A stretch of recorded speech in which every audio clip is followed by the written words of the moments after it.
बिस्मिल्लाहिर्रहमानिर्रहीम। आज हम शुरू कर रहे हैं एक्सरसाइज 12.6। तो सबसे पहले इसमें यूज होने वाले जो है फार्मूले उसको देखें कि कौन कौन से फार्मूलाज हमने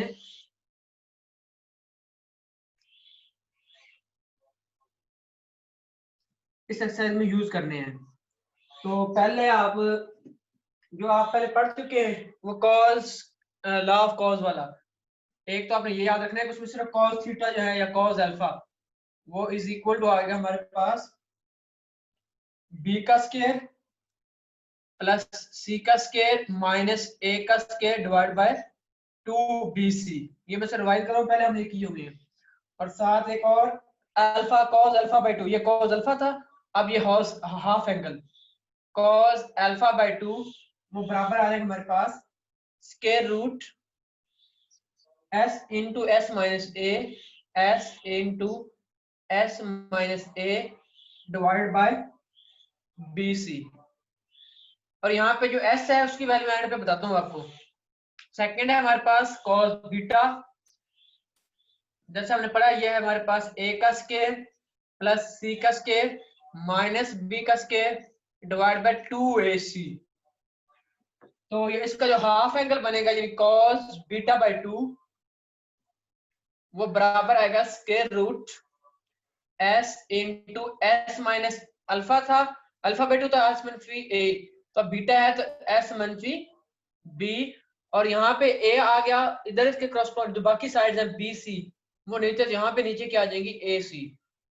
सिमिलरली हमारे पास जो थर्ड फार्मूला है cos गामा वो इज इक्वल होता है किसके a का स्क्वायर प्लस b का स्क्वायर माइनस c का स्क्वायर डिवाइड बाय 2ab।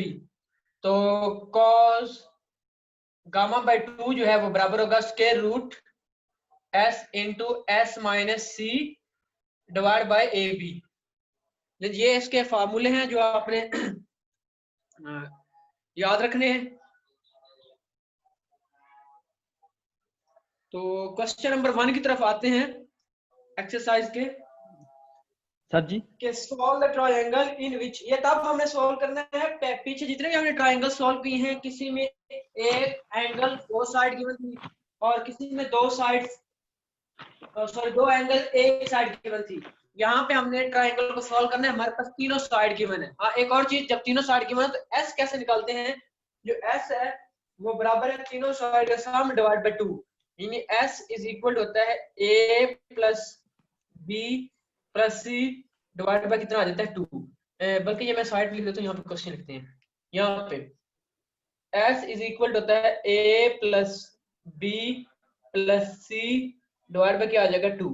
ले जी, तो ये हमारे थे बेसिक। अब हम करने लगे क्वेश्चन स्टार्ट। ये वाले फार्मूले चूंकि इसके हमने फुल एंगल पढ़े थे, अब ये हाफ एंगल के मैंने आपको बता दी जो हमने अभी यूज करने हैं। ये तब यूज करते होते हैं जब हमारे पास किसी भी ट्रायंगल की 3 साइड्स गिवन हो। जब 3 साइड गिवन हो तो हमने 3 एंगल फाइंड करने, ट्रायंगल मुकम्मल करने के लिए। तो क्वेश्चन है सॉल्व द ट्रायंगल। सर जी जी जी इसके क्वेश्चन नंबर लिखा दे कौन कौन से स्मार्ट सिलेबस वाले। मैं बताता हूँ। सॉल्व द ट्रायंगल, इसके जो स्मार्ट सिलेबस के क्वेश्चन है वो question number 1, question number 2, question number 6 7 8 6 7 8 और 10। ये क्वेश्चन है स्मार्ट सिलेबस जो हमने करने हैं।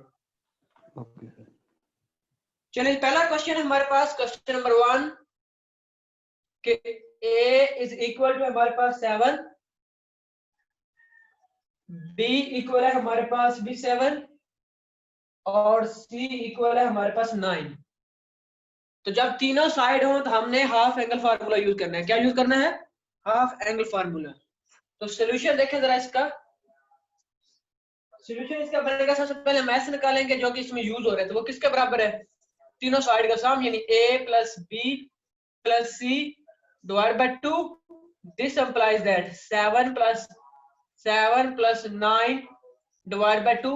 इन सब को जब डिवाइड कर देंगे तो जवाब हमारा आएगा 11 पॉइंट, ऐड करके डिवाइड कर देंगे यानी s इज इक्वल टू हो जाएगा 11.5।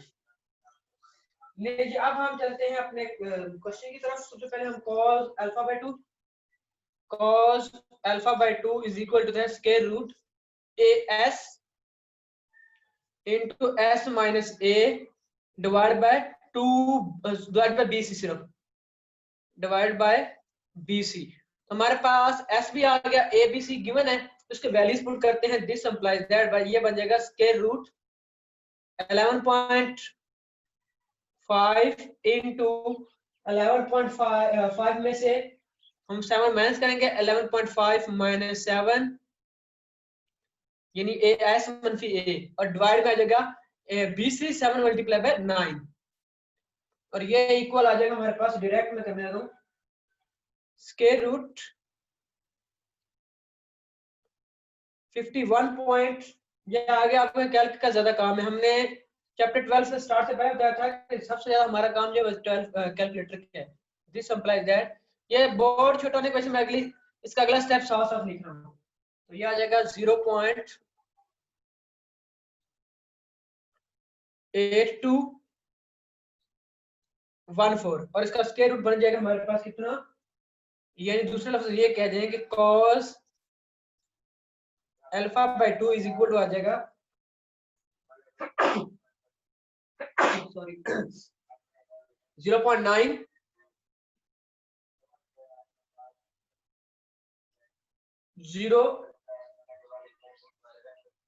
063। देखिए अब हमें चूंकि अल्फा बाय 2 चाहिए, अल्फा एंगल चाहिए, तो alpha by 2 is equal to cos उधर जाके इनवर्स हो जाएगा, cos इनवर्स 0.9063, और अल्फा बाय 2, अल्फा में सिर्फ अल्फा चाहिए, तो अल्फा बाय 2 का जो 2 है वो किधर चला जाएगा, मल्टीप्लाई, और cos इनवर्स जो है वो किसके बराबर होता है, वो होता है हमारे पास 0. डायरेक्ट जवाब दे देता हूँ, अल्फा इज इक्वल टू हमारा आ जाएगा 2 इंटू, इसको हम चलो एक स्टेप लिख देते हैं, ये आ जाता है 25 डिग्री, और 2 से मल्टीप्लाई करेंगे ये 50 डिग्री आ जाएगा, यानी कि अल्फा बराबर आ जाएगा 50 डिग्री के। नहीं, जब हमने अल्फा निकाल लिया, अब हम इसका निकालेंगे बीटा, और इसके बाद फिर हम वो ट्रायंगल को सॉल्व करके कर लेंगे। अब हमें पता है कि cos बीटा बाय 2 जो है वो बराबर होता है square root s minus s into s minus b divide by ac। इनकी वैल्यूज पुट करेंगे, दिस इंप्लाइज दैट ये आ जाएगा हमारे पास 11.5 इंटू 11.5 माइनस b, तो b की कितनी अमाउंट है 7, तो ये 7 इसमें से माइनस निकाल देंगे, और नीचे बटे में आ जाएगा हमारे पास कितना ac, यानी वही क्वेश्चन वही दोबारा बन जाता है।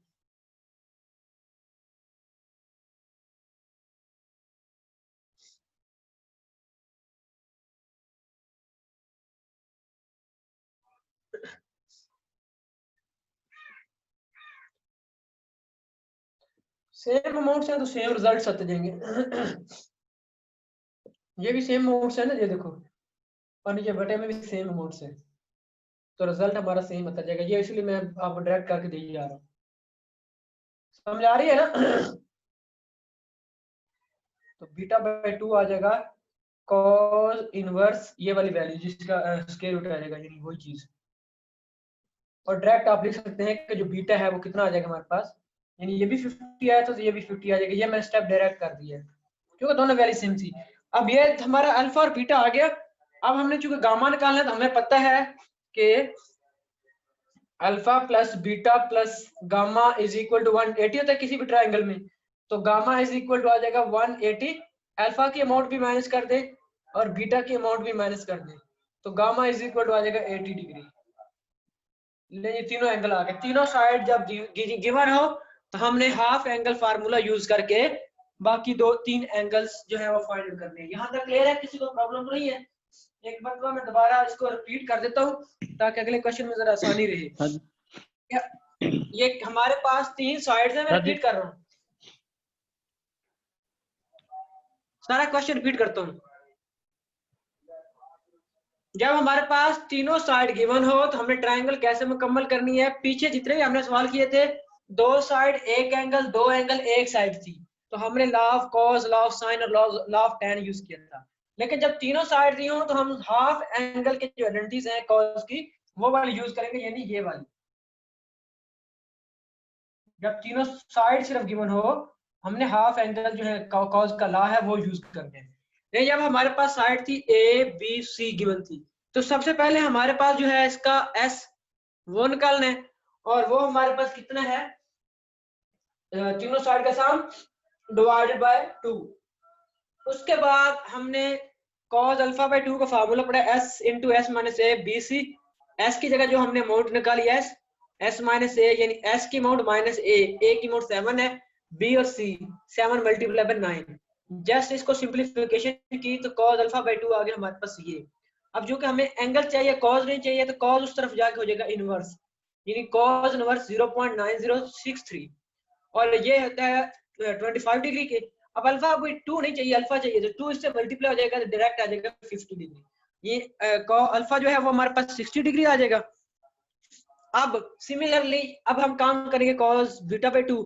उसके फार्मूले में जब हमने अमाउंट पुट की, ये वाली अमाउंट क्योंकि वैल्यू सेम थी और ये वाली अमाउंट दोनों सेम है, जब दोनों सेम है तो मैंने डायरेक्ट यहाँ पे उनके रिजल्ट सेम लिख दिए। ये वो रिजल्ट बनेगा, ये भी वो रिजल्ट बनेगा, और ये भी वही रिजल्ट बनेगा। और बीटा चूंकि अल्फा की अमाउंट 50 है, बीटा की अमाउंट भी वही आएगी, क्योंकि सबका जो अमाउंट है वो हमने एक जैसी पुट की है, गिवन थी क्वेश्चन में। अब अल्फा आ गया 50, बीटा आ गया 50। अब किसी भी ट्राइंगल में alpha plus beta plus gamma 180 होता है। हमारे पास अल्फा भी आ गया, बीटा भी आ गया, हमने गामा इधर रख दिया, अल्फा जाके और बीटा जाके उस तरफ में माइनस कर दिया, यानी अल्फा भी 50 था, बीटा भी 50 था, दोनों हो जाएंगे 100। 180 में से 100 माइनस कर देंगे तो सिर्फ 80 डिग्री जो है वो हमारा गामा बच जाएगा। अब क्लियर है ये क्वेश्चन? अगले क्वेश्चन की तरफ मूव करें। सर जी जी तो जो गामा पे हमने हाफ एंगल आइडेंटिटी क्यों नहीं यूज की? कर लो, बेशक आप गामा पे कर लो, फिर इस तरह यस ये वाला फार्मूला यूज करके उसका जो यस जवाब आएगा सर, उसमें कर लो, जैसे मर्जी कर लो, नो प्रॉब्लम। ऐसे भी कर सकते हैं गामा को? बिल्कुल कर सकते हैं। पहले आप गामा फाइंड कर लो, यहाँ पे गामा की वैल्यू आ जाएगी, तो देन आप alpha yes plus beta plus gamma, तो बीटा इधर रह जाएगा, गामा और अल्फा माइनस कर देंगे, वो उसकी बीटा का जवाब आ जाएगा। Okay sir. हाँ, तीनों फार्मूले में जो आसान है वो करना, क्योंकि तीनों साइड है, आपको कोई इसमें कोई रिस्ट्रिक्शन नहीं है कि आप कौन सी साइड कर रहे हो। ये तो पहली बात है कि दो एंगल आ जाए, तीसरा एंगल निकालना मुश्किल नहीं होता ट्राइंगल का, ट्राइंगल का, बाकी नहीं। ठीक है ना? Okay sir. लेकिन हम क्वेश्चन नंबर 2 की तरफ आते हैं।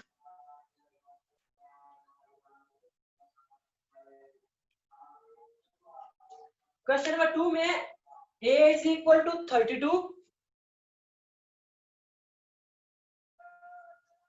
b is equal to 40 और c is equal to क्या है हमारे पास 66। लेकिन सबसे पहले हम इसका क्या निकालेंगे, जो क्या नाम है इसका s है वो निकाल लें, या आप इसका एक और भी तरीका है जो हमने पहले फार्मूले पढ़ते हैं उस तरीके से भी सॉल्व हो जाता है।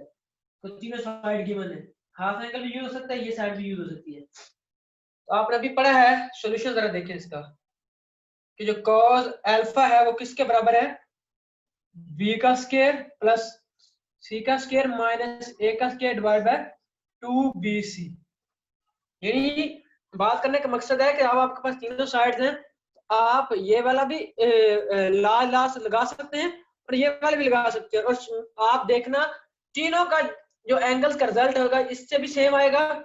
जब ये वाले फार्मूले यूज करेंगे तब भी आंसर जो है वो सेम आएगा, अल्फा बीटा गामा का। ठीक है, तो ये बराबर आ जाएगा cos alpha is equal to b का मतलब 40 का स्क्वायर प्लस c का मतलब है 66 का स्क्वायर माइनस a का मतलब है 32 का स्क्वायर डिवाइड बाय 2bc, यानी 240 मल्टीप्लाई बाय 66। तो cos अल्फा जो है वो बराबर आ जाएगा, डायरेक्ट अगर इसकी वैल्यू निकालें डिवाइड और मल्टीप्लाई करके तो ये आ जाएगा 0.9340। तो हमें चूंकि सिर्फ अल्फा चाहिए तो अल्फा इज इक्वल टू आ जाएगा cos इनवर्स 340। जी अल्फा इज इक्वल टू आ जाएगा हमारे पास एंगल जो है वो 20 डिग्री 56 मिनट और 6 सेकंड, ये आ जाएगा अल्फा का अमाउंट।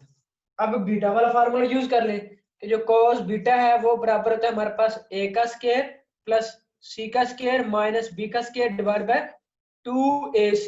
a b c के अमाउंट से पुट करते हैं, दिस इंप्लाइज दैट a का स्क्वायर का मतलब है 32 का स्क्वायर प्लस c का स्क्वायर का मतलब है 66 का स्क्वायर माइनस b का स्क्वायर का मतलब है 40 का स्क्वायर डिवाइड बाय 2ac, यानी 32 मल्टीप्लाई बाय 66।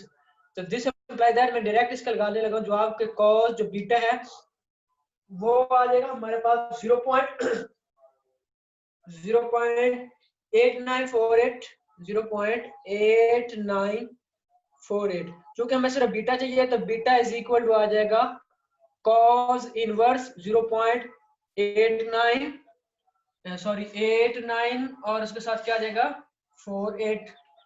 तो इससे अगर आप बीटा की वैल्यू निकालेंगे दिस इंप्लाइज दैट कि एंगल जो बीटा है वो आ जाएगा हमारे पास 26 degree 30 minute 22 second 30 minute 22 second. अब अल्फा बीटा आ गए दो हमारे पास, तो गामा निकालना आसान है। कैसे निकालते हैं कि alpha plus beta plus gamma is equal to 180 degree. तो गामा इज इक्वल टू जाएगा 180 डिग्री माइनस अल्फा, अल्फा की जगह अल्फा की amount 20 degree 56 minute 6 second minus beta की जगह इसकी अमाउंट आ जाएगी 26 डिग्री 30 मिनट 22 सेकंड। जब जो कैलकुलेटर से निकालेंगे तो गामा की जो वैल्यू आएगी वो आएगी 132 डिग्री माइनस सॉरी माइनस क्या 30 डिग्री 30 मिनट और 31 सेकंड। ये आप डायरेक्ट कैलकुलेटर से आ जाएगा 31 सेकंड। ले जी ये आपका आ गया ये वाली चीज। बात करने का मकसद ये है कि जब आपके पास ए बी सी बड़ी टर्म्स में दी हो, काफी यानी कि ना कॉम्प्लिकेटेड सा बन रहा हो जिसके हम एस निकालते निकालते वो कैलकुलेशन ज्यादा हो, तो आप डायरेक्ट ये वाला फार्मूला इस्तेमाल कर सकते हैं। यही सवाल इन फार्मूलों से भी सेम यही रिजल्ट देगा। तीनों साइड है, तीनों साइड में आप कॉस का ये एंगल भी लगा सकते हैं और हाफ एंगल। हाँ एक और बात याद रखें, अगर एग्जामिनर क्वेश्चनर आपको कहता है कि सॉल्व दिस ट्रायंगल, यानी तीन साइड आपको देता है, solve this triangle by cos law of cos और r, या वो कहता है हाफ लॉ जो है हाफ लॉ ऑफ cos, तो देन आप जो है वो बाउंडेड हो गए, यानी उसने रिस्ट्रिक्शन लगा दी है कि वो आपको इस तरीके से कह रहा है या इस तरीके से कह रहा है। अगर आप कह रहे हैं सॉल्व द ट्रायंगल, आप ये कर लें या ये कर लें, कोई मसला नहीं। लेकिन जब एग्जामिनर कहता है कि solve this triangle by using, जिस तरह पिछले एक्सरसाइज में कहता है बाय यूजिंग टेंजेंट लॉ, यानी उसने आपको रिस्ट्रिक्शन बाउंड कर दी है, आप टेंजेंट और साइन के अलावा कुछ यूज नहीं कर सकते। तो यहाँ पे अगर आपको रिस्ट्रिक्ट कर देता है कि आप कॉस या हाफ एंगल कॉस लगाएं, देन जो कहेगा वो वाला फार्मूला लगाएंगे। अगर वो कहता है सॉल्व द ट्रायंगल, देन आप ये लगा लें या ये लगा लें, इसमें कोई मसला नहीं है। ठीक है ये क्वेश्चन।